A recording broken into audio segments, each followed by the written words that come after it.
Hello दोस्तों, welcome back. तो आज मैं आप लोगों से बात करूंगा उपज्या हाउस के बारे में, और जो कि उसमें अगर प्लैनेट्स होते हैं तो ये कैसा रिजल्ट देता है करके। और आपको ये भी समझना पड़ेगा कि जो प्लैनेट्स है उसके साथ आपको कैसा बिहेव करना है। एक्चुअली मैं आपको थोड़ा बहुत समझाने की कोशिश करूंगा।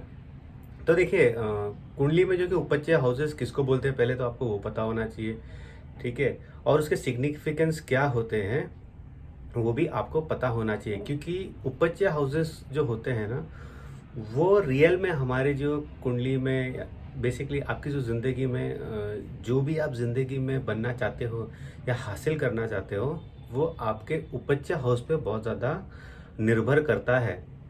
जो कि वो हाउस अगर आपका अच्छा नहीं हो, या तो फिर वो हाउस, देखिए अच्छा खराब तो मैं नहीं कहूँगा, वो हाउस को अगर अगर आपने बराबर अपनी ज़िंदगी में उस हाउस से रिलेटेड चीज़ें नहीं की ना, तो आपको लाइफ में जो जो भी आपको पाना है, जो भी आपके डिज़ायर है, ठीक है, उसको उससे रिलेटेड जो रिजल्ट्स आपको चाहिए, जो भी आपकी इच्छाएं हैं, उसको काफ़ी वक्त लग जाएगा अगर आपने अपने उपज्या हाउसेस को नहीं समझा तो। और उपज्या हाउसेस ही हमारा ज़िंदगी बदल सकता है, ठीक है। ये आप बहुत ध्यान ध्यान रखने वाली, आपको ये हमेशा ध्यान रखिए कि उपज्या हाउसेस ऐसा है जो भी आपकी ज़िंदगी में प्रेजेंट मोमेंट है, ठीक है, जो भी सर्कमस्टेंसेस है आपकी लाइफ में, लड़की या तो फिर पार्टनर बेसिकली करके, अगर लड़का अगर लड़की हो तो उनका प्यार आपको चाहिए, फाइनेंस से रिलेटेड कोई चीज़ें चाहिए, ठीक है, आपको कोई भी किसी भी तरीके की डिज़ायर चाहिए, तो वो आपके उपज्या हाउसेस से आपको देखना पड़ेगा, और वो ही हाउसेस आपको हेल्प करेंगे आपके सारे डिज़ायर फुलफिल करने में। तो उपज्या हाउसेस होते कौन से हैं, ठीक है। तीसरा, छठा, 10वां और 11वां। तो तीसरा हाउस हम सबको पता है कि पराक्रम का होता है, यानी कि हमारे जो करेज होता है, हम जो रियल में करने वाले हैं, ठीक है। थर्ड हाउस से मालूम पड़ जाता है कि आदमी जो बोलता है वो करेगा कि नहीं करेगा ज़िंदगी में, वो थर्ड हाउस से पता चल जाता है। आपको ज़्यादा देखने की फिर ज़रूरत नहीं है। हो सकता है कि उसका एक चार्ट पूरी तरह से अच्छे से दिखे, अच्छा इसमें ये भी एबिलिटी है, अच्छा वो भी एबिलिटी है, अच्छा ये भी कर सकता है, बट अगर उसका थर्ड हाउस बहुत ज़्यादा वीक है या उसका लॉर्ड बहुत ज़्यादा वीक है, तो पर्सन बोलता बहुत होगा बट करता बहुत कम होगा। तो ये एक बहुत बड़ा आपको चीज़ ये याद रखना पड़ेगा कि थर्ड हाउस को कैसे ना कैसे आपको काम में लाना ही पड़ेगा, उसे स्ट्रॉन्ग करना ही पड़ेगा। तब जो बिजनेस माइंड में बनता है वो रियल में पब्लिक के सामने आएगा। दूसरा है छठा हाउस, जो कि हमारा डे टू डे रूटीन होता है, हमारा डिजीजेस होता है, हमारे हेल्थ इश्यूज होते हैं, हमारे एनिमी से देखा जाता है। ये हाउस भी बहुत ज़्यादा इम्पोर्टेंट होता है, क्योंकि यहाँ से हम हमारे कंपटीशन को देख सकते हैं। तो इसलिए ये सारे हाउसेस, जैसे कि थर्ड की मैंने आपको बता दी, छठा हाउस भी जो है, ये सारे हाउसेस बहुत इंपॉर्टेंट हो जाते हैं। अब आ गया 10वां घर, ठीक है। 10वां घर होता है हमारे कर्म का, ठीक है। रियल में आप क्या करोगे इस ज़िंदगी में, जो आप करोगे वो कैसे पब्लिकली दिखेगा, वो आपके 10वें घर से पता चलता है। और उसका जो गेन्स है 11th हाउस, ठीक है, जो आपका कर्म है उससे आप क्या लाभ उठाओगे, क्या आपको ज़िंदगी में मिलेगा, वो आपके 11th हाउस से दिखाई देगा। ओवरऑल जो आपकी जो ज़िंदगी में सारी जो चीज़ें समेटोगे ना, वो आपके 11th हाउस से दिखाई देगा। अब ये चारों घर को क्यों कह रहे हैं उपज्या हाउसेस, ठीक है। उपज्या मतलब कि ग्रोथ, यानी कि ये टाइम के साथ ग्रो होगा। किसी को भी थर्ड, सिक्स, 10th और 11th हाउस पैदा होते ही रेडीमेड नहीं मिलने वाला। जैसे ही वो बॉर्न होगा, इस जिंदगी में कोई नहीं है, कितना बड़ा तोप भी आ जाए, कितने बड़े तोप का बेटा भी हो जाए या बेटी भी हो जाए, बट उसको थर्ड, सिक्स, 10th और 11th इससे रिलेटेड उसको काम करना पड़ेगा। इससे रिलेटेड काम का उसको रिजल्ट्स लाइफ में जल्दी नहीं आने वाला है, ठीक है। अगर कोई बोल देता है आपको कि अरे ये तो बहुत इजी है, आपको जल्दी मिलेगा, नहीं, आपको उसके ऊपर बार बार काम करना पड़ेगा, तब जाके रिजल्ट आएगा। अब उपज्या हाउसेस का मेन आपको चीज़ समझाता हूँ। अगर देखिए आपके घर, तीसरे घर में, छठे घर में, 10वें घर में, 11वें घर में कोई प्लैनेट है, ठीक, कोई भी ग्रह बैठा हो, साइन भूल जाइए, कोई भी ग्रह बैठा हो, ध्यान से सुनिए, कोई भी ग्रह बैठा हो, जिंदगी भर जिंदगी भर आपको उस ग्रह से रिलेटेड आपको सर्विसेज या काम करते ही रहने पड़ेंगे। तो क्या मैं डोनेशन की बात कर रहा हूँ? नहीं, उस हाउस से जो भी रिलेटेड चीज़ें हैं उस प्लैनेट के थ्रू आपको करना ही पड़ेगा। For an example third house में आपका वीनस है, फॉर एन एग्जाम्पल मैं बता रहा हूँ। वीनस क्या शो करता है, ठीक है, वीनस एक तो हमारे लाइफ का सॉफ्टनेस जो होता है ना, इमोशंस होता है, वीनस एक सॉफ्ट प्लेनेट होता है। पहली बार तो थर्ड हाउस में वीनस काफ़ी ज़्यादा, देखिए, रिलेशन आपको बनाने नहीं देगा, और रिलेशन बनेगा तो भी वो क्विकली चला जाएगा, क्योंकि वो एक उपज्या हाउस है। अर्ली स्टेज ऑफ लाइफ में कभी भी रिलेशन नहीं बनेगा, ठीक है। जो थर्ड हाउस में है, काफ़ी लोग बोलेंगे 8th हाउस में, 12th हाउस में, 6th हाउस में वीनस बहुत ख़राब है, ऐसा कुछ नहीं है। वीनस देखिए कहीं पे ख़राब नहीं होता है, कहीं पे देखिए अच्छा भी नहीं, एक तरीके से मैं कहूँगा, मतलब कि उसको अब जैसे हम एग्जोल्टेशन की जो बातें सारी करते हैं, उसके पीछे बहुत सारे रीज़न है। बट वीनस जो ऐसा प्लैनेट है वो कहीं पर भी बुरा नहीं होता है, बिकॉज शुक्राचार्य जो थे वो हमेशा गिवर का काम करते थे, ठीक है।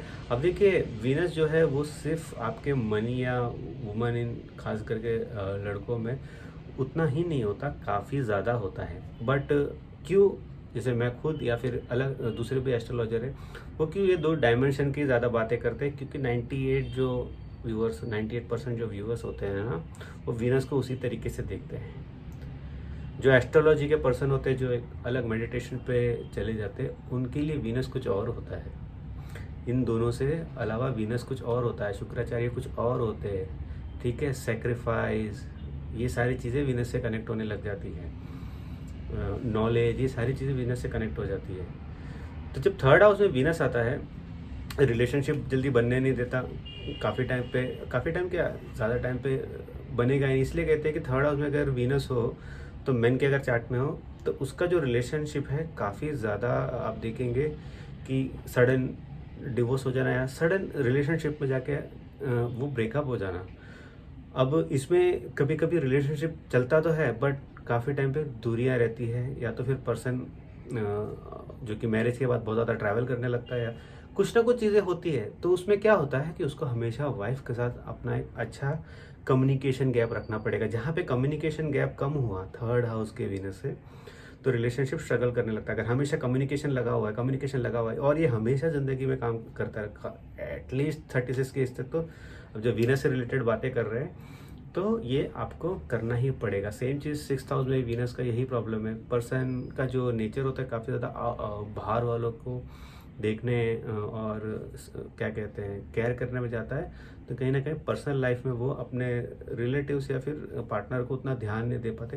इसलिए वीनस कहीं ना कहीं 6th हाउस में भी जो कि स्ट्रगल करता है। बट देखिए यहाँ पे मेन स्ट्रगल यूजुअली मैंने देखा है, अगर दोनों पार्टनर एम्बिशियस हो जाते हैं, तो जिसका भी जो भी पार्टनर के 6th हाउस में वीनस रहेगा, वो एम्बिशन के पीछे इतना चला जाएगा, तो वो अपने पार्टनर को वो टाइम नहीं दे पाएगा जहाँ पे वीनस जो कि अगेन सफरिंग शो करता है। अब देखिए ये तो मैं जस्ट एक एग्जांपल दे रहा था वीनस के थ्रू। अब उपज्या हाउस में कौन सा प्लेनेट अच्छा परफॉर्म करता है, ठीक है। उपज्या हाउस में राहु, शनि और मंगल, ये तीनों प्लैनेट्स बहुत अच्छा परफॉर्म करते हैं। अब इसके पीछे का रीज़न क्या है, क्या दूसरे प्लैनेट परफॉर्म नहीं करते? वो भी अच्छा परफॉर्म करेगा। सूर्य तो बहुत अच्छा परफॉर्म करेगा, सूर्य बहुत अच्छा परफॉर्म करेगा। बट इस तीनों प्लैनेट को क्यों हम कहते हैं, इनको क्यों यूजुअली कहते हैं कि ये अच्छा परफॉर्म करेंगे? उसका रीज़न ये है, मंगल जो होता है स्टेमिना होता है, ठीक है। आपको देखिए लाइफ में कोई गोल है, गोल सेट करना है, तो एक दिन में आप उस पर काम करके आप उसको हासिल नहीं कर पाओगे। आपको हमेशा कंटिन्यूसली उस पर मेहनत करते रहना पड़ता है। जैसे उसैन बोल्ट जो था, 9 सेकंड भागने के लिए वो 4 साल रोज प्रैक्टिस करता था भागने की, और कई घंटे प्रैक्टिस करता था सिर्फ 9 सेकंड भागने के लिए। आपको बोल दो कि डॉक्टर अगर आपको बोल देना कि 15 मिनट रोज आपको चलना है, तो हम में से कितने लोग चीट करके सिर्फ 10 मिनट चलते हैं? तो मार्स चाहिए आपको गोल्स अचीव करने के लिए। हाँ, अगर आप एक कॉम्पिटिटिव नेचर के पर्सन हो तो 3rd, 6th, 10th और 11th, यहाँ पे मार्स बहुत अच्छा है। अनबिलीवेबल स्टेमिना देता है आपको यहाँ पे। वो उस जो भी कंपटीशन है, जो भी बिल्डअप टू द कंपटीशन, उस पर दिन रात मेहनत करने के लिए। इंजरी हो गया तो हील होके जल्दी बाहर आने के लिए, बड़े से बड़ा कुछ प्रॉब्लम हो गया तो उससे फाइट के बाहर आने के लिए। सिर्फ मार्स 6th हाउस में तभी प्रॉब्लम देता है अगर आप फाइनेंशियल चीज़ों में हाथ डालते हो, तब हो सकता है कि आपको मनी रिलेटेड इशूज़ ये सारा चीज़ हो जाए। अदरवाइज़ 10th हाउस में भी मार्स बहुत, इसलिए तो 10th हाउस में जो अगर आप काल पुरुष योग देखो तो 10th हाउस में मार्स एग्जॉल्ट हो जाता है कैप्रिकॉर्न में। इसका रीज़न क्या है? मार्स को लैंड मिल जाता है जहाँ पे वो लड़ सकता है और कंटिन्यूस लड़ सकता है। देखिए, टॉप पे एक बार जाना ठीक है, टॉप पे कायम रहना वो आपका उपच्य हाउस डिसाइड करता है और वहाँ के प्लैनेट डिसाइड करते हैं। वहाँ के आपके राहु डिसाइड करता है, आपका मार्स डिसाइड करता है, सैटर्न डिसाइड करता है कि हाउ लॉन्ग, कितने टाइम तक ये आप सस्टेन कर सकते हो। सचिन तेंदुलकर ने जो करियर बनाया था इतना बड़ा, आई थिंक 25 साल का, 22 साल का, तो वो सस्टेन रखना, उसी तरीके से हमेशा परफॉर्म देना, उसके लिए आपको एक पावरफुल 6th हाउस में प्लैनेट चाहिए। और पावरफुल का मतलब है कि रूथलेस प्लैनेट, यानी कि जो दया न दिखाने वाला प्लैनेट, वो राहु, वो मंगल, वो शनि वहाँ चाहिए day in and day night perform करने के लिए। आपने एक बॉडी बिल्डर की लाइफ देखी, वो जिंदगी भर एक्सरसाइज करता ही रहता है, करता ही रहता है। सैटर्न चाहिए 10वें 11वें तीसरे या छठे घर में, तभी ये पॉसिबल है। बॉडी बिल्डिंग एक लॉन्ग प्रोसेस होता है ना। अभी तो चलो राहु के हिसाब से भी चल रहा है बॉडी बिल्डिंग, इंजेक्शन मार के, स्टेरॉइड्स के, जो भी है, सबकी अपनी अपनी चॉइस है। तो उपच्य हाउस आपको कंटिन्यूसली आपको लगे रहने में, जैसे राहु आपको, आप कभी भी फुलफिल नहीं, आप सेटिस्फाई नहीं होंगे कभी भी। 3rd house, 6th house, 10th house, 11th house का राहु कभी भी सेटिस्फाई नहीं होने देगा आपको। एक डिजायर फुलफिल हो गई, चलो दूसरे डिजायर पे काम करो, दूसरी डिजायर फुलफिल हो गई, तीसरे डिजायर पे काम करो। यही तो राहु का काम है। और यहाँ जहाँ पे ग्रोथ होनी रहती है ना, वहाँ पे डिजायर कभी, जिस दिन सेटिस्फाई हो गया ना उस दिन खत्म। तो यहाँ पे ये प्लैनेट्स सेटिस्फाई नहीं देते, कंटिन्यूस स्टेमिना देते हैं आपको। चलो कोई नई चीज ट्राई करते हैं, चलो कोई नया चीज करते हैं, ठीक है। सैटर्न कंटिन्यूसली करेंगे जब तक हासिल ना हो। 10वें घर का सैटर्न जो होता है वो बहुत लाइफ में बहुत स्लो प्रोग्रेस देता है, बहुत स्लो प्रोग्रेस, बट आदमी हमेशा लगा रहता है उसमें, करूंगा करूंगा करूंगा, एक दिन होगा ही। उसी का सैटर्न रिजल्ट आपको 11th हाउस में देता है। अब तो ये मैंने, चलो ये 3 हार्ड प्लैनेट की बात कर दी, बट जो भी प्लैनेट देखे आपके इस उपच्य हाउस में होगा, एक उसका टोटलिटी में अगर मैं आपसे बात करूं, आपको उस प्लैनेट से रिलेटेड जो कि काम है ना, हमेशा करते रहना पड़ेगा। यानी कि अगर आपका वीनस है इन्हीं किसी हाउस में, तो आपको हमेशा आपके फाइनेंस को कंट्रोल में रखना पड़ेगा। उसके लिए काफ़ी ज़्यादा मेहनत करनी पड़ेगी, फाइनेंस हमेशा मेंटेन रहे। या तो फिर आपका जैसे मून है, ठीक है, मदर के साथ आपका रिलेशन हमेशा मेंटेन रहना चाहिए, अच्छा रहना चाहिए। बट देखिए यहाँ से यहाँ पे देखा गया कि मदर के साथ काफ़ी टाइम पे अनइमोशनल रिलेशन हो जाता है, मतलब इमोशनल रिलेशन नहीं रहता है पर्सन का। इवन 10th हाउस में रहता है, बहुत बिजनेस टाइप रिलेशनशिप रहता है। उपच्य हाउस है तो आपको हमेशा उस जो रिलेशन पे काम करना पड़ेगा। इवन सन हो गया तो फादर के साथ अपना अच्छा मेंटेनेंस आपको रखना पड़ेगा रिलेशनशिप में, उस रिलेशनशिप में काम करना पड़ेगा। 11th हाउस में कोई प्लैनेट है जैसे जुपिटर है, तो आपको हमेशा अपने फ्रेंड्स के साथ अपना वो बॉन्डिंग स्ट्रांग रखना पड़ेगा कि जब भी हेल्प की ज़रूरत हो तो वो आए आपके लिए, आपको हेल्प करे। कि friends in need is a friend in deed, इसलिए हम कहते हैं। तो मतलब कि मैं फ्रेंड्स के लिए नहीं कह रहा हूँ आपको, एक जनरल टर्म में कह रहा हूँ कि फ्रेंड्स का ज़िंदगी में होना बहुत ज़रूरी होता है। तो जो भी प्लैनेट्स है, देखिए इस वीडियो का एक टोटल सार ये है कि जो भी प्लैनेट आपका होगा वहाँ पे तीसरे, छठे, 10वें, 11वें घर में, आपको ज़िंदगी भर उससे रिलेटेड काम करना पड़ेगा। अगर आपका वीनस है तो फाइनेंस एंड रिलेशन किसी के साथ भी, देखिए आपके सिर्फ लाइफ पार्टनर के साथ नहीं, किसी के साथ भी आपको रिलेशन हमेशा उस पर काम करते रहना पड़ेगा।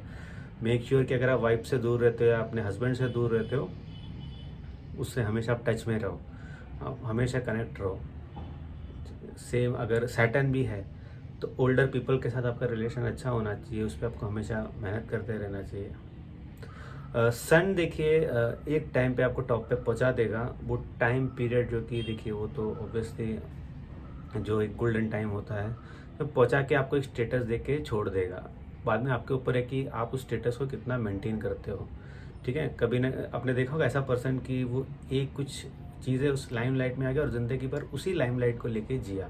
तो तो सन ऐसा करता है, जैसे कोई प्रेसिडेंट हो गया, वो अगर फॉर एग्जांपल यूएस का प्रेसिडेंट हो गया, उसने 4 साल बना लिया, बट वो ज़िंदगी भर के लिए तो उसको वो इज़्ज़त मिलेगी कि भाई he is a former president of USA या अमेरिका, जो भी आपको कहना चाहते हैं। सेम विद पीएम का हो गया, कोई भी नेताओं का हो गया, एक छाप छोड़ के चला जाएगा। बट दूसरी जो जो मैंने प्लैनेट्स की जी बेसिकली मार्स, मंगल और राहु की बात की, शनि की बात की, कि इनको आपको ये आपके वो एनर्जी प्रोड्यूस करते हैं जो एक गोल ओरिएंटेड पर्सन को बहुत ज़रूरी होता है। अगर आपने समझ लिया आपका गोल क्या है, इनके मदद से आप अपनी लाइफ की कोई भी चीज़ अचीव कर सकते हैं। होपफुली ये वीडियो काफ़ी ज्ञानपूर्वक रहा होगा, आपके समझ में आया होगा कि मैं क्या कहने की कोशिश कर रहा हूँ। जो भी प्लैनेट रहेंगे सिंपल सा है, उससे रिलेट ऐसा नहीं कि आपने फॉर एन एग्जांपल किसी चीज़ को पसंद कर लिया, उस पे काम कर लिया, थोड़ा सक्सेस मिल गया, आप छोड़ दोगे नहीं, आपको उस पे काम करते ही रहना पड़ेगा लाइफ टाइम तक, तभी वो मेंटेन रहेगा, नहीं तो वो मेंटेन नहीं रहेगा। तो अगले एपिसोड तक मुझे इजाज़त दीजिए, बाय। और कंसल्ट करना है तो डिस्क्रिप्शन बॉक्स में मैंने अपना ईमेल आईडी डाल दिया है, और देखिए मेल कीजिए मुझे, वहाँ पे मैं आपको बताऊँगा आगे की प्रोसीजर क्या होती है। तो अगले एपिसोड तक मुझे इजाज़त दीजिए, बाय।